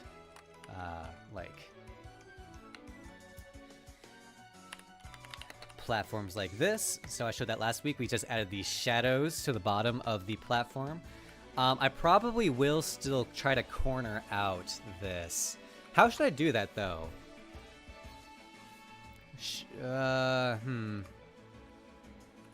Do the shadows work if you have a high apex tile in the middle of a low apex region?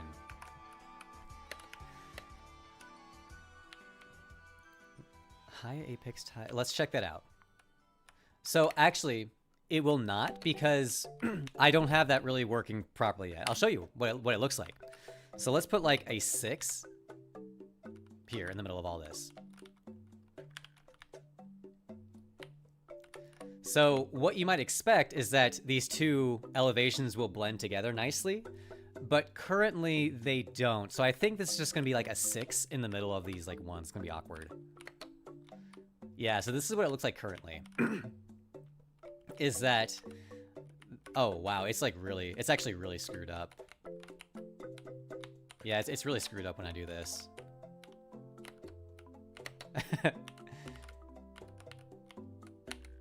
Yeah, so this needs to be changed where an inner higher apex tile will, like, this logic just needs to be changed completely, because right now it's just like, it's like a donut. And look, like I can like walk in front of it. It's super, super broken. What major tasks are following in your game that will be working on until it's finished? Finishing up the level editor, and then once the level editor is in place, then like I'm just building out all the features to make sure the fundamentals are really, really solid before I actually start creating all of the content and levels. Because that was the problem with the current Steam demo. The current Steam demo has a problem where all of the code is very custom for each like enemy, for each area, and it meant that if I wanted to make more content for the Steam demo, I would have had to just like kept copy and pasting all this stuff. It would have been a huge pain. It just would not have worked out. So that's why I'm kind of going back and cleaning up all this code and making sure that just fundamentally the game is good to work with. I just don't want to try and push all the way to the finish line when it's not, the code is not there.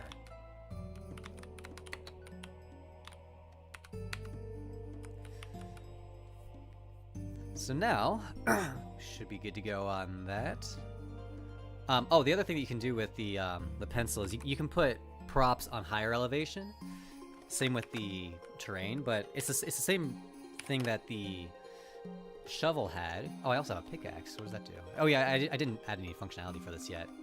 I think I'm gonna make it so that the pickaxe, you can like click on anything and it'll destroy it.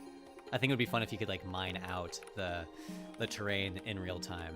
Because that's the other thing, like having to go into this elevation view, this is not how I want the final version of the game to be. Same with like this, where does it? This tile terrain editor too. I kind of want the game to be just like a sandbox game where you can edit the environment just in the real game itself. I don't want you to have to go into like an edit view. How's the shadow looking? The shadow looks a lot better now. Check it out. The one thing that will probably happen at some point though is making the corners less sharp, because someone earlier was talking about how just having a big box doesn't really look right because there's a curve into it. So at least for these bottom two corners, it could be maybe a couple pixels in. But the thing is, this is all a big high-res rectangle. So if I want to add corners, I would have to add a lot of like extra rectangular pixelation to it. It's gonna be a little bit complex. I might just leave it as how it is. Palerus, hi, welcome in.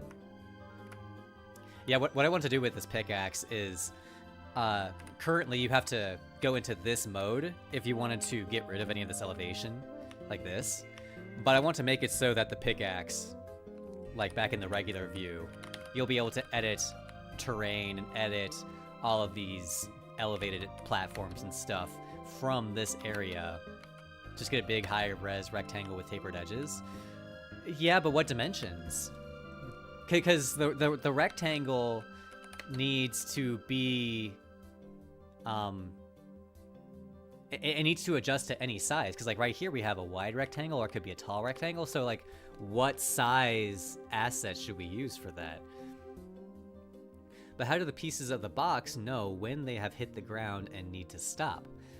If it's hard to explain, no, that's fine. I have a video that kind of helps with explaining that, actually. I'm gonna try and pull it up, because that's a really good question. Really, are you talking about how like the player can jump and the player has a shadow? And when the player is in the air, the player's behavior is a little bit different compared to when it's on the ground. And it's the same with the debris. Whoops. If I have all these barrels here, man, it's the same thing as the player jumping. It's just, as there's an elevation or a height, And once the height reaches 0, that's when the bounce occurs. When you say changing the terrain in game, do I mean it's a gameplay mechanic, or does the level editor work running during runtime? I want it to be both, I think. I think that I want certain parts of the game to encourage terrain editing and terraforming in real time in the game, like as part of gameplay. I think that there can be areas where it's like a sandbox, and I think that there can be areas where you can like solve puzzles by like digging through or something like that. Will I have negative elevation? Currently there's not negative elevation, but I will definitely consider doing that. The math for doing that probably would be fine. I just don't know how that would work at the currently. I would need special tiles too, I think. But that's something that could work. Like, it would be nice, right, if I could have a negative elevation spot. Like, actually, what happens if I do that? If I go into terrain view and I make like a big section of 1s, but then I put a section of 0s in the middle. Okay, like this works. That's a little bit awkward, this overlap. The tile overlap logic is really complex. It's hard. I want to see how it looks like to draw terrain without being in the matrix. Yeah, I kind of want that. Let's see. Can I do that? I think I can. Level. Mode. Da da da da da da.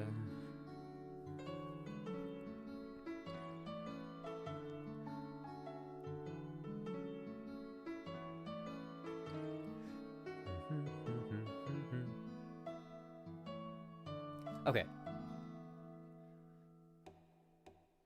So I think I'm going to just test this out. The reason why the edit modes don't show the full tiles is, let's see. I'm thinking. I'm thinking very hard. Let's just see if this works. This might work. I do that, and then we're gonna take out the shovel. And then I do need to go into this mode. Oh, it's still doing it. Oh, it's still doing it, dang it.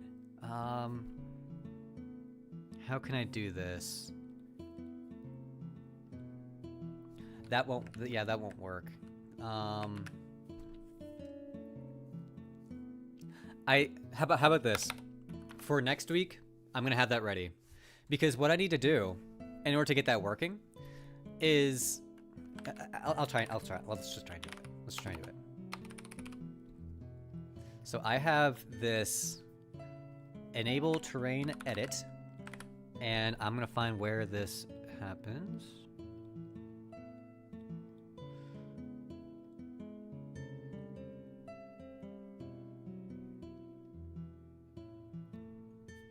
Update hover, so this needs to happen.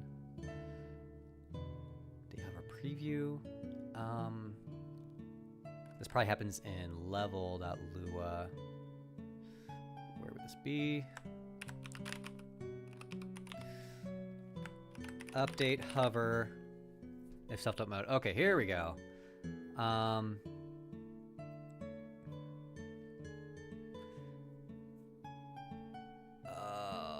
Let's see. So now every mode is terrain mode. So if I take out this, oh, I'm sorry, I wasn't showing it. It's still just showing the blue dots. How can I make it show the tiles? It's because it knows what mode it's in. I think I'm gonna have to change a bunch of things in order to show the tiles.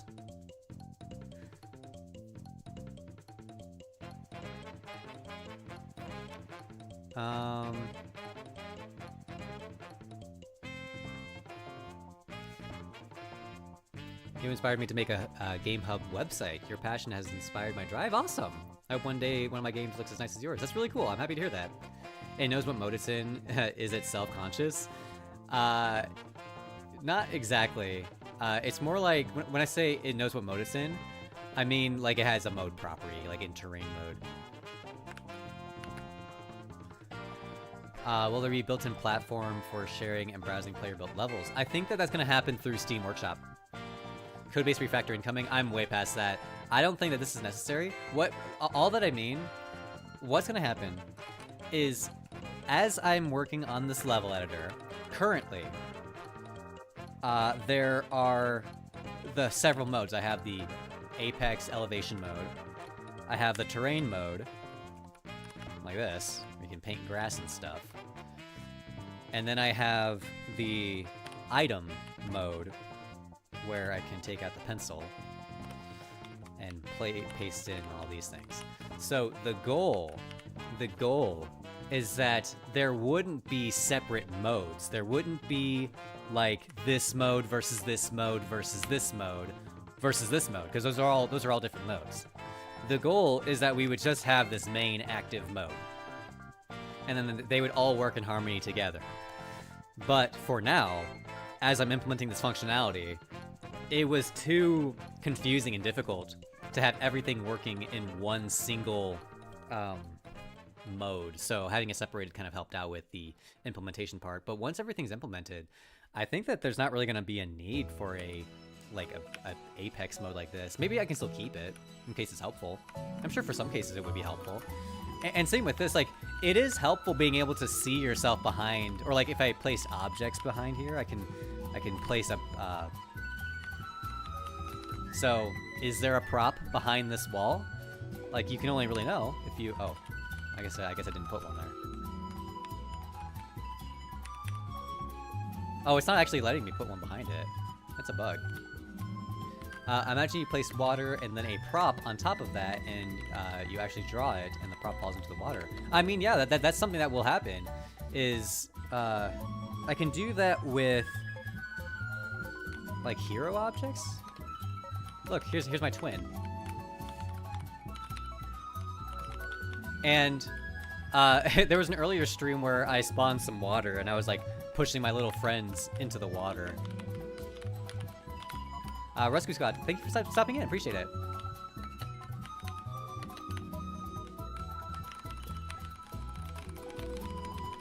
They're going crazy. Okay, having this many players is starting to lag the game.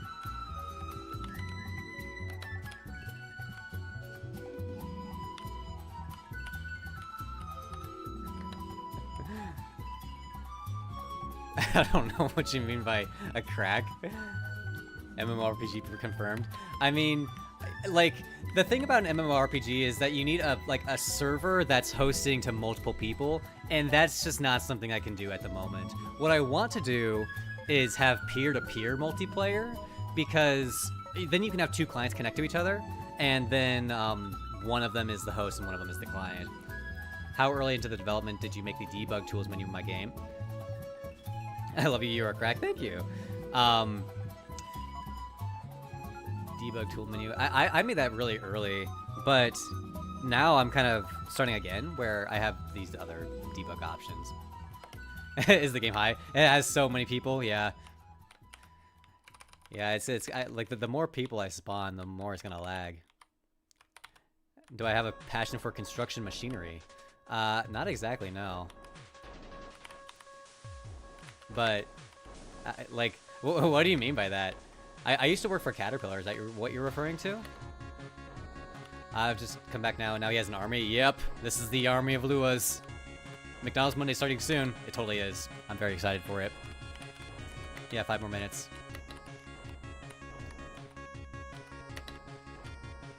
You're stalking my LinkedIn. Yeah, fair. Okay, I need to close this. I need to close that. Okay, before the end of stream, I think I want to work on some sprites.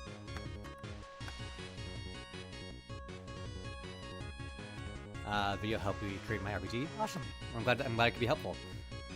So I'm gonna go over here, and you guys might have noticed in the game, one of the characters jumped when you pushed it off. That was weird. I don't know why that happened. I think it's because it, like, I don't really know why that happened. That was weird. You guys might have noticed that when I opened up this menu, there's these two items right here that don't have an icon, and I figured we can make that real quick. So this works in this folder. I have items, and then tools, and then icons. So these are the different icons I have. Let's make one for the pencil first.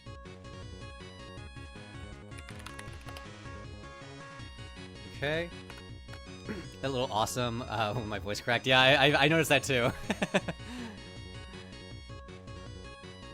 Sometimes I have to squeak out a little noise. Alrighty. So I'm turning this into a pencil.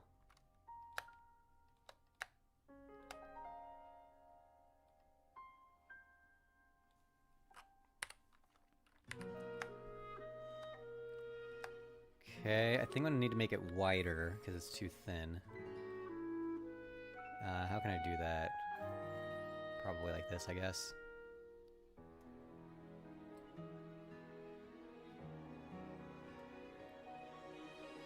How about like that, I guess? It's kind of pencil shape, I'd say. Now let's find a pencil color.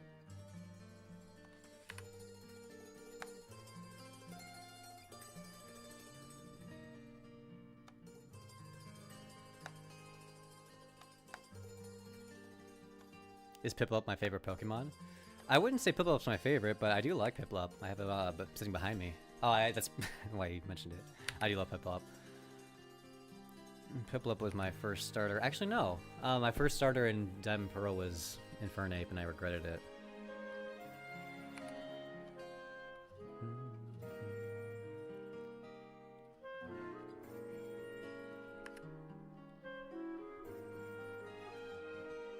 There's that. That's a little... That's not quite right.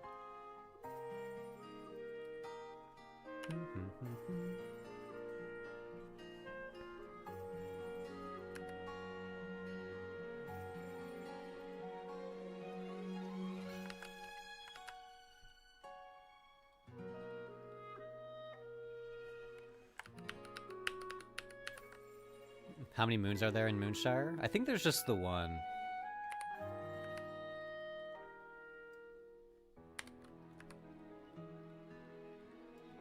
I don't like this shade of gray.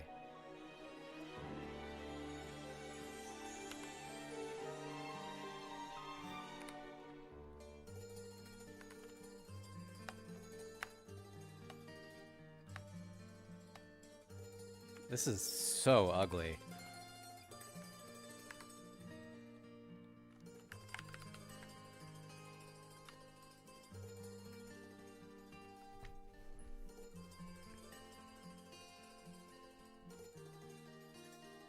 That kind of looks like a pencil, kinda. I think that the accent needs to be less. Maybe I should make it wider.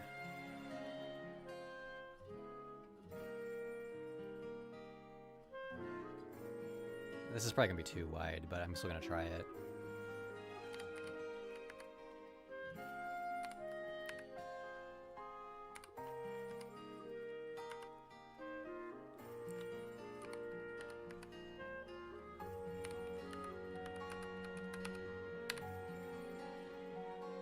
Now it looks flat. Can I round it out?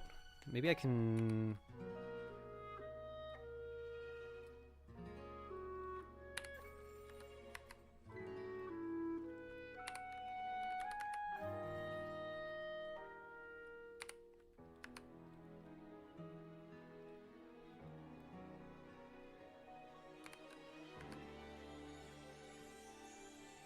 I think I messed it up.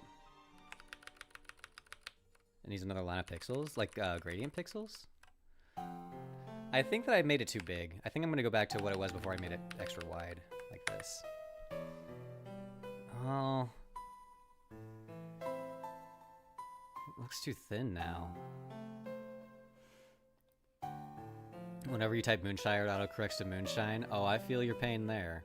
That's why that's the main reason I decided to name the game in all capitals on Steam, is because it just looks too similar. Okay, so there's the pencil. What was the other tool? It was the shovel. So let's make a shovel.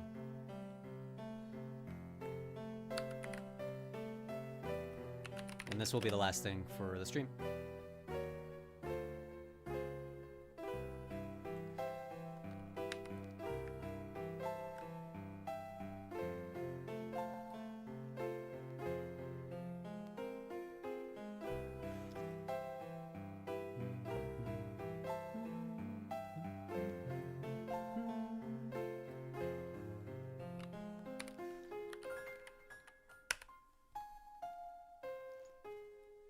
Oh, this is gonna be hard.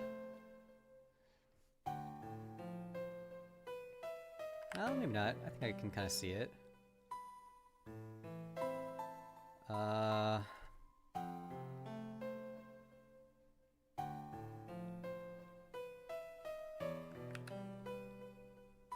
guess that looks like a shovel. Maybe I should give it one more of these.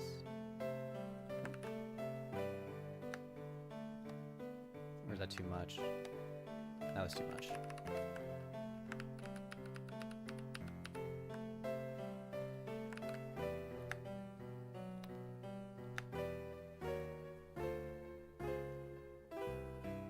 What are my opinions on polar bears? They seem pretty chill.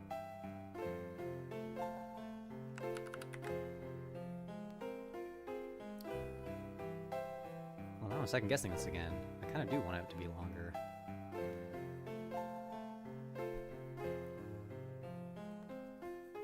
Try making the blade more narrow? Okay.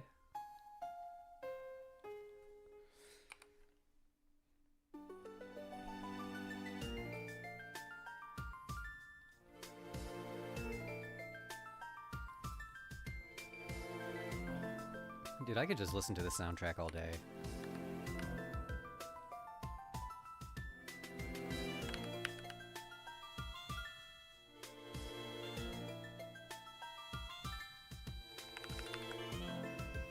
I think I'm onto something. I love the DPPT soundtrack so much. Yeah, me too. Yeah, I really love it too. It's a good one.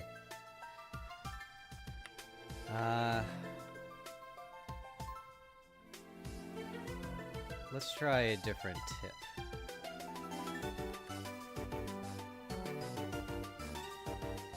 Wait.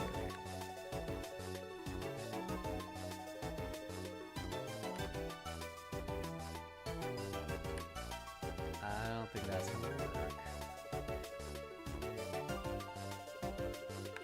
I think I might just call it here. Oh, that looks pretty good. I think I'm happy with this. I think that looks great. So let's give it a nice silver. And take inspiration from Minecraft. Yeah, I don't think I even remember what the Minecraft shovel looks like. Google for inspo? I'm fine.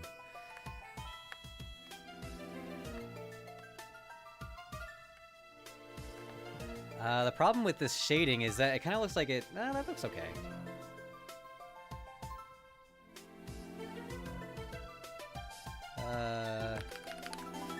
It's kind of looking less like a shovel.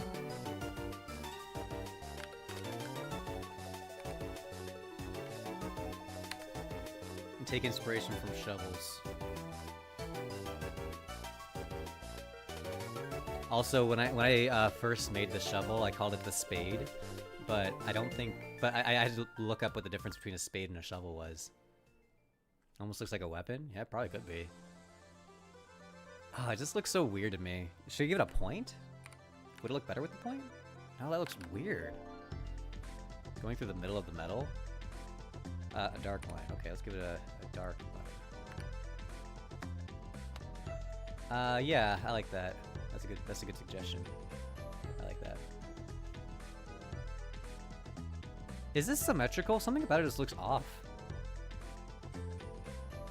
No, it's symmetrical. It just looks a little bit weird. I'm gonna make the dark line a little bit less dark. Okay, we're gonna call it good. And I think that the links for those icons should already be set up, so let's go ahead and try that out.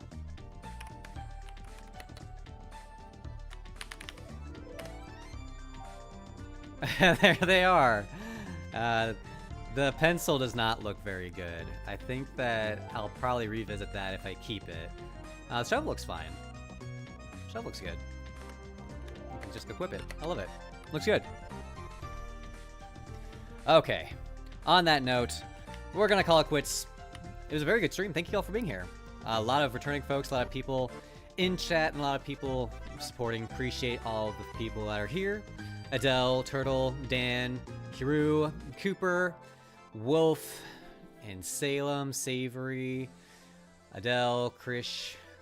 Thank you so much for being here for another Moonshire Monday. I will be back next week, and we will continue on from there. I hope next week I'll be able to show the level editor where you can edit things in real time. It'll be very cool. I'm excited for it. But until then, I will see you guys then. Bye, everyone.